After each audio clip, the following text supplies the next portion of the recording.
In a quiet village at the foot of the mountains, where the mist curled through cedar branches and the earth smelled of morning rain, lived an old woman named Sora. She was neither rich nor important, just a water bearer, known by the steady creak of her yoke each dawn. Across her shoulders hung a wooden pole, and from it, two clay pots. One was flawless, smooth, balanced, proud. The other bore a long, jagged crack down its side, as if it had once been broken and chosen to remain whole anyway. Each morning, Sora would walk the narrow dirt path from her hut to the distant well, fill both pots, and carry them back. The journey took time, over stones, beneath branches, through soft wind, and each time the cracked pot arrived with only half its water. It knew this. It felt the shame trickle out with every drop lost along the way.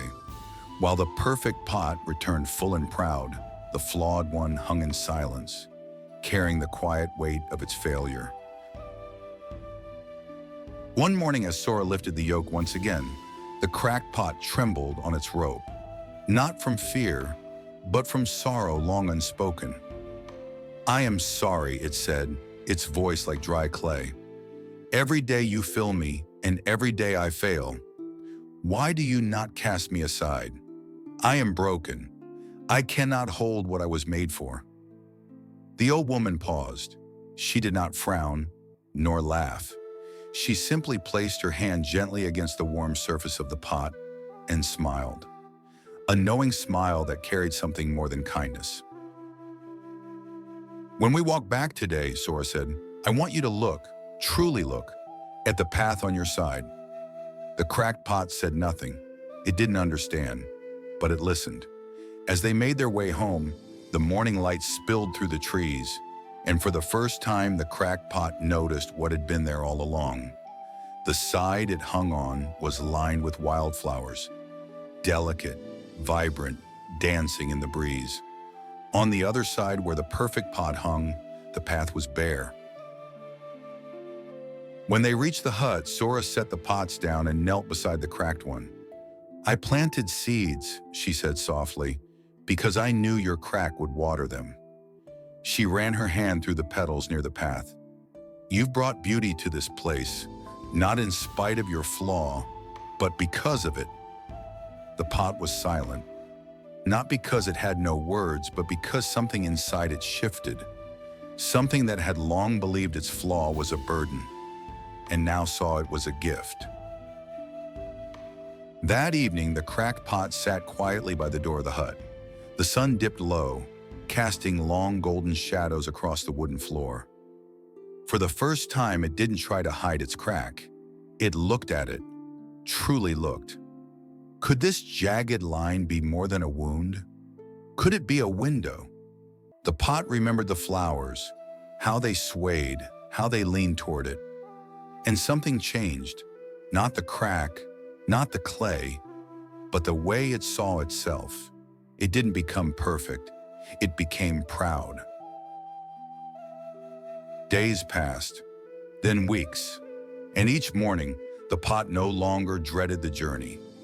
It listened to the birds, watched how the dew glistened on petals it had never noticed.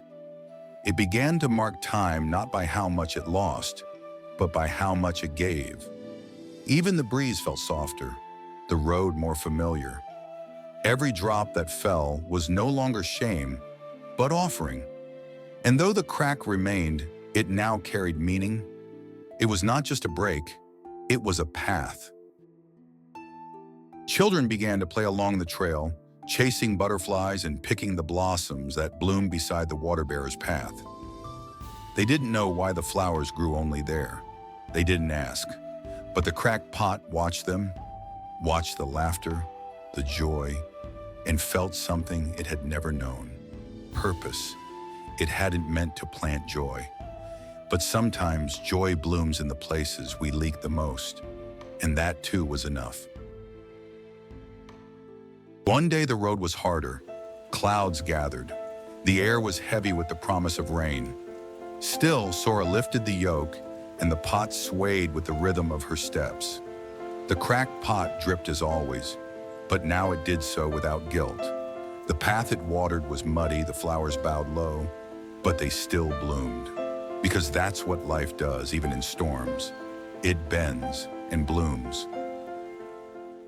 As the storm cleared, a traveler came to the village, worn, tired, searching. He saw the flowered path and followed it, step by careful step. It led him not to a temple, not to a master, but to a humble woman and her pots. He bowed deeply. "I don't know why," he said, "but this path gave me peace." Sora smiled and set the cracked pot down beside him. "Sometime," she said, "peace comes through what was never whole, but always honest." That night, long after the traveler had gone, the cracked pot rested in the moonlight. The stars shimmered above like scattered grains of salt across indigo silk. The pot's surface, worn and uneven, caught the silver glow. The crack, once a wound, now shimmered like a scar that had healed without hiding. It didn't need repair. It didn't need praise. It simply needed to be. And in its stillness, it felt whole. Sora sat beside the pot, her legs folded, eyes closed. She thought of all the years she had walked this path, of how many things in life we discard too soon, just because they no longer look new. She ran her fingers along the pot's curve, across the crack. "This," she whispered, "is the most beautiful part. Not because it's perfect, but because it survived and gave."